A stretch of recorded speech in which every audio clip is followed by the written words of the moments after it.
Bienvenidos. Hoy vamos a meternos de lleno en una obra clave para cualquiera que busque ser ese apoyo, esa ayuda en los momentos más duros de la vida. Cómo aconsejar en situaciones de crisis, de H. Norman Wright. Vamos a analizarlo desde una perspectiva de fe para descubrir cómo podemos de verdad ser un pilar cuando más se nos necesita. Y bueno, para arrancar hay que hacerse una pregunta que es fundamental. La palabra crisis la usamos para casi todo, ¿no? Pero a ver, ¿qué es de verdad una crisis? ¿Qué significa cuando una persona está en medio de una? Vamos a profundizar en su verdadero significado. El autor, H. Norman Wright, nos da un punto de partida que lo cambia todo. Nos dice algo simple pero muy profundo. Las crisis son parte de la vida. O sea, no son algo raro o una anomalía. Son inevitables. Y pensar así, la verdad, nos cambia la perspectiva. Ya no nos toman por sorpresa y nos ayuda a prepararnos para responder, en lugar de simplemente reaccionar sin pensar. Ok, entonces entremos en la primera parte. Para poder ayudar de verdad, primero hay que entender bien a qué nos enfrentamos. ¿De qué está hecha una crisis? ¿Cuáles son sus componentes? Aquí tenemos la definición central del libro. Fíjense. Una crisis es un punto de inflexión, un punto de cambio.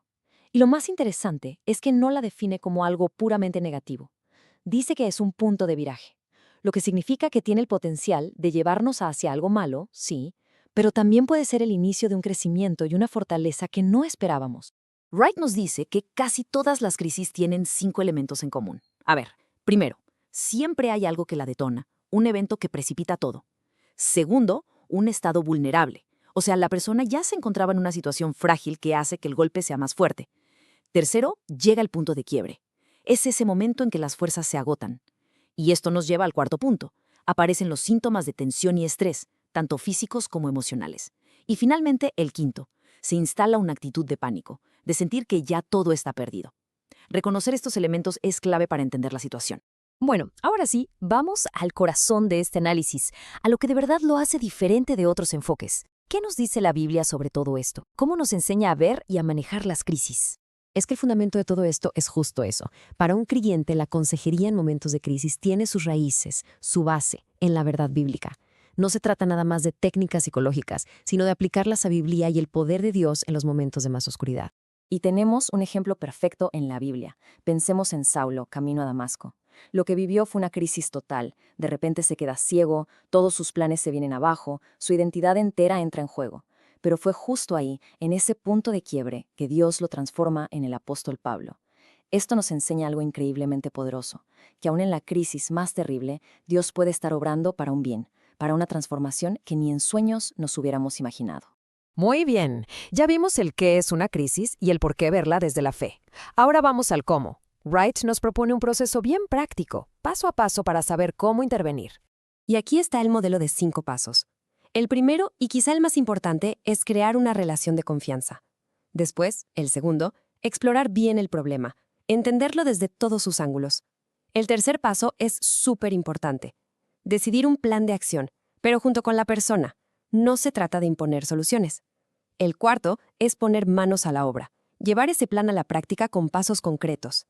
Y por último, un paso que a veces se nos olvida, es terminar la consejería de manera formal, dándole a la persona las herramientas para que siga adelante.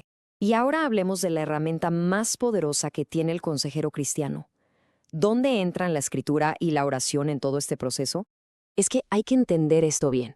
La escritura y la oración no son un extra, no son un complemento, son el centro de todo. Son el medio por el cual Dios mismo trae consuelo, da dirección y fortaleza. Y no solo a la persona en crisis, sino también al consejero. Y aquí está el meollo del asunto. La palabra de Dios no es un simple libro con reglas o historias de hace mucho. Es una fuente viva de poder. Cuando se está en medio de la crisis, de la tormenta, es la palabra la que nos da esa perspectiva que perdimos por completo y la fuerza que ya no tenemos. Es, en esencia, la roca firme en medio de toda la confusión.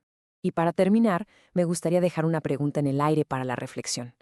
Si empezamos a ver las crisis no como un desastre sin más, sino como ese punto de viraje donde Dios puede actuar, y además tenemos un proceso claro y la palabra de Dios como nuestra guía, ¿cómo cambia eso nuestra forma de acercarnos a quienes sufren? Es al final una invitación a ser instrumentos de la gracia y la sabiduría de Dios justo en los momentos de mayor necesidad.